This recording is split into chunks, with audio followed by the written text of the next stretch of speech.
তিনটে কি অবস্থা, থানায় ফোন করো। বাংলায় বিজেপি সরকার আসতেই বেআইনি গরু পাচারের বিরুদ্ধে তৎপরতা। আর সেই আবহেই হিঙ্গলগঞ্জে একেবারে অ্যাকশন মোডে দেখা গেল বিজেপি বিধায়ক রেখা পাত্রকে।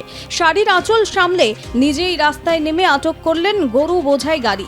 শুক্রবার দুলদুলি ফেরিঘাট এলাকায় অবৈধভাবে গরু পাচারের খবর পেয়েই ঘটনাস্থলে পৌঁছে যান তিনি। গাড়ির সামনে দাঁড়িয়ে কড়া বার্তা দিলেন হিঙ্গলগঞ্জের বিজেপি বিধায়ক রেখা পাত্র। দেখুন, আমি আপনাদের বিরুদ্ধে নয়, কিন্তু এই সব আমার সরকার যেটা আমাকে জানতে হবে, আরে মাদের সাথে বাচ্চা যাই হোক।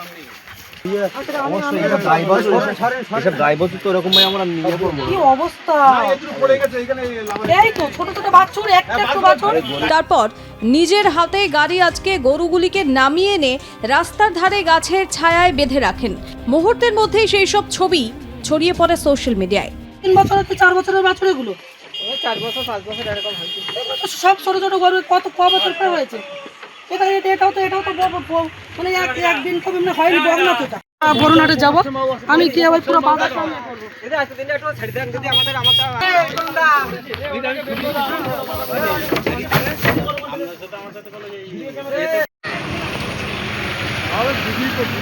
ঠিক আছে।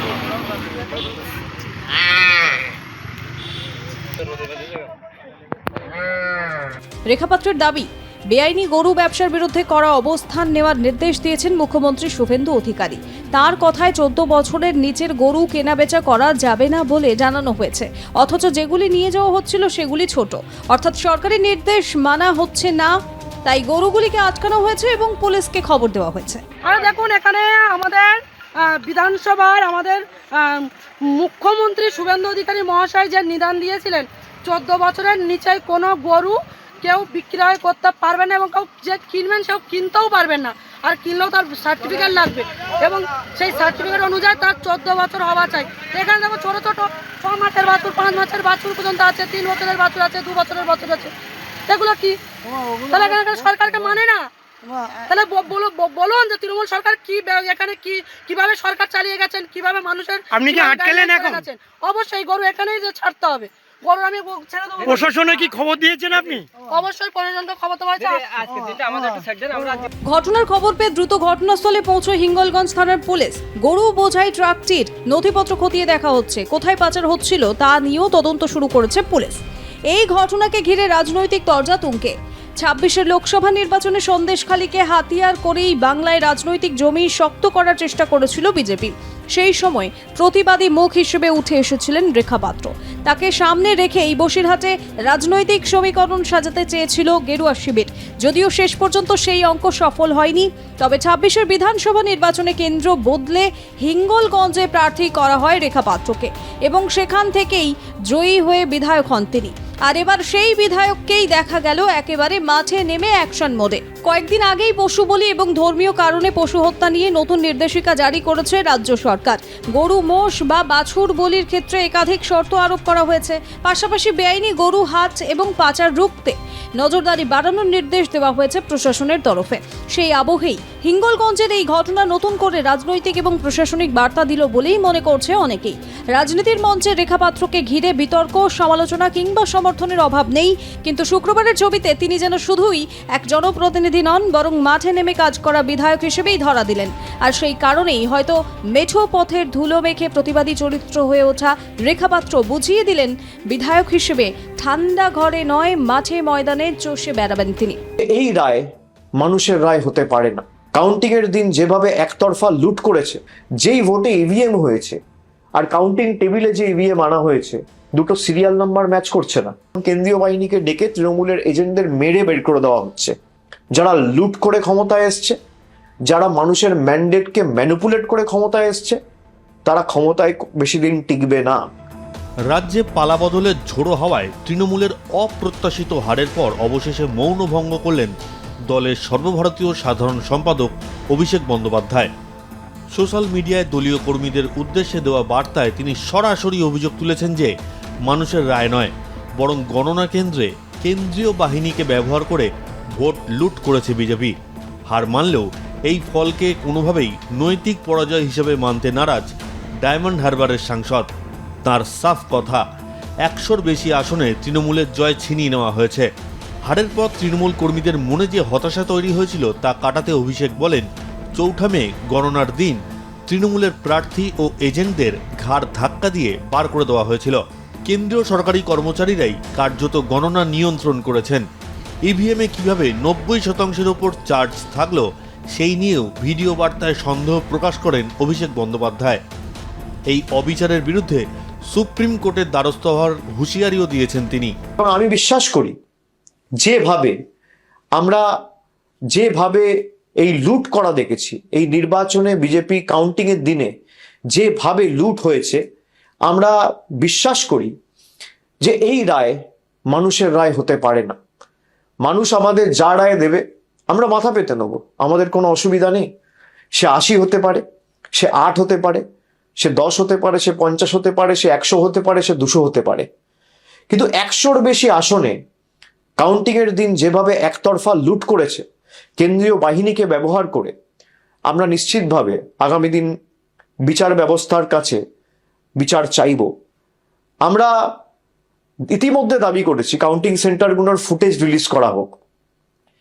বিভিন্ন জায়গায় আমাদের কাছে কাউন্টিংয়ের দিন যত কন্টেস্টিং ক্যান্ডিডেট রয়েছে তারা আমাকে যখন ফোনে জানাচ্ছিল যেই ভোটে ইভিএম হয়েছে আর কাউন্টিং টেবিলে যে ইভিএম আনা হয়েছে দুটো সিরিয়াল নাম্বার ম্যাচ করছে না। যখন রিটার্নিং অফিসারকে বলা হচ্ছে, রিটার্নিং অফিসারের কাছে কোনো উত্তর নেই, তখন কেন্দ্রীয় বাহিনীকে ডেকে তৃণমূলের এজেন্টদের মেরে বের করে দেওয়া হচ্ছে। তৃণমূলের ইলেকশন এজেন্টের কার্ড ছিঁড়ে দেওয়া হচ্ছে, কন্টেস্টিং ক্যান্ডিডেটদের কার্ড ছিঁড়ে দেওয়া হচ্ছে, কাউন্টিং হল থেকে বার করে দেওয়া হচ্ছে। যারা লুট করে ক্ষমতায় এসছে, যারা মানুষের ম্যান্ডেটকে ম্যানিপুলেট করে ক্ষমতায় এসছে, তারা ক্ষমতায় বেশি দিন টিকবে না। ভিডিও বার্তায় তৃণমূল সাংসদ দাবি করেন, ভোট পরবর্তী হিংসায় 10 জন তৃণমূল কর্মী প্রাণ হারিয়েছেন। বিজেপির বিরুদ্ধে ভোট লুটের অভিযোগ তুলে অভিষেক বলেন, এবারে নির্বাচনে যেভাবে ভোট লুট করা হয়েছে আমাদের বিশ্বাস এ রায় মানুষের হতে পারে না। অভিষেকের বক্তব্য, যারা লুট করে ক্ষমতায় এসেছে তারা ক্ষমতায় বেশি দিন টিকবে না। যারা মানুষের আদেশকে প্রভাবিত করেছে তারা বেশি দিন ক্ষমতায় থাকতে পারে না। গণনার সঠিক তথ্য সামনে আনার দাবি তুলে ভিডিওতে ফের সরব হন তিনি। এছাড়াও যে সমস্ত তৃণমূল কংগ্রেস কর্মী সমর্থক ভোটের ফল বেরোনোর পর ঘরছাড়া রয়েছেন তাদের পাশে থাকারও বার্তা দিয়েছেন অভিষেক বন্দ্যোপাধ্যায়। সিঙ্গুর নন্দীগ্রাম সংগ্রামের কথা স্মরণ করে ভিডিওতে অভিষেক তৃণমূল কর্মীদের হার না মানা লড়াইয়ের আহ্বান জানান। এই পরিস্থিতিকে অগ্নি পরীক্ষা বলে দাবি করে তিনি বলেন, সোনা আগুনে পুড়ে খাঁটি হয়। তৃণমূল সর্বস্তরের সংগঠন কর্মীদের এই অগ্নি পরীক্ষার মধ্যে দিয়ে আরও শক্তিশালী হয়ে উঠতে হবে। মনে রাখবেন, তৃণমূল কংগ্রেস এমন একটা দল যার জন্ম হয়েছে রাজপথের ধুলোয়, আন্দোলনের মাধ্যমে, লড়াইয়ের ময়দানে, হার না মানা মানসিকতার মধ্যে দিয়ে। মনে পড়ে সিঙ্গুর নন্দীগ্রামের সেই দিনগুলি যখন চারিদিকে ছিল শুধু বারুদের গন্ধ আর সিপিএম এর হারমাদ বাহিনীর লাঠির আস্ফালন। তখন কি আমরা কেউ মাথা নত করেছিলাম? ভয় পেয়েছিলাম? দমাতে পেরেছিল তৃণমূলকে? উত্তর হচ্ছে না। আমরা সেদিনে বুক চিতিয়ে দাঁড়িয়েছিলাম বলেই আজকে বাংলার মানুষ আমাদের সুযোগ দিয়েছিল 2011 সালে, এবং আমরা বাংলার মানুষের হৃদয়ে জায়গা করে নিয়েছিলাম। আজকের ওই প্রতিকূল পরিস্থিতিতে অন্য কিছু নয় বা নতুন কিছু নয়, এ হলো এক অগ্নি পরীক্ষা। সোনা যেমন আগুনে পুড়ে খাঁটি হয়, আমাদের সংগঠনকেও, তৃণমূলের সর্বস্তরের সৈনিকদেরকেও এই অগ্নি পরীক্ষার মধ্যে দিয়ে আরো শক্তিশালী হয়ে উঠতে হবে। আপনারা সকলে জানেন 2014 লোকসভা নির্বাচনে আমরা 34টি আসন পেয়েছিলাম। পরবর্তীকালে 19-এর নির্বাচনে লোকসভার ভোটে আমাদের ফলাফল প্রত্যাশিত না হলেও আমরা 22টি আসনে জয়যুক্ত হয়েছিলাম।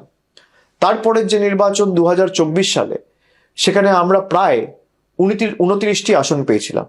দলের কাজ এবং আপনাদের পরিশ্রমে পুনরায় আমরা হারা আসনগুলো পুনরুদ্ধার করতে পেরেছি।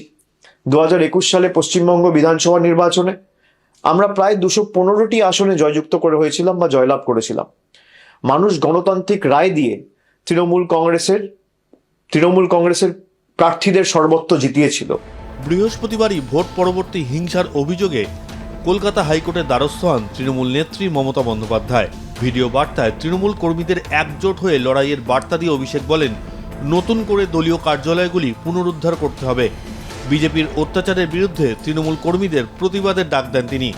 প্রয়োজনে কর্মীরা ডাকলে সেখানে যাবেন বলেও আশ্বাস দেন তৃণমূলের সেকেন্ড ম্যান ইন কমান্ড। অভিষেক আরও মনে করে দিয়েছেন যে যারা মানুষের রায় নিয়ে কারচুপি করেছে তারা খুব বেশি দিন টিকবে না। নির্বাচনের পর যে হিংসায় কর্মীদের প্রাণ গিয়েছে তাদের পরিবারের পাশে থাকার অঙ্গীকারও করেছেন তিনি। এখন দেখার আইনি লড়াইয়ের যে হুঁশিয়ারি অভিষেক দিলেন তাতে পাহাড় প্রমাণ কোনো তথ্য প্রমাণ তিনি পেশ করতে পারেন কিনা। তবে হারের ধাক্কা সামলে ময়দান ছাড়তে যে তিনি নারাজ তা এই বার্তাতেই স্পষ্ট।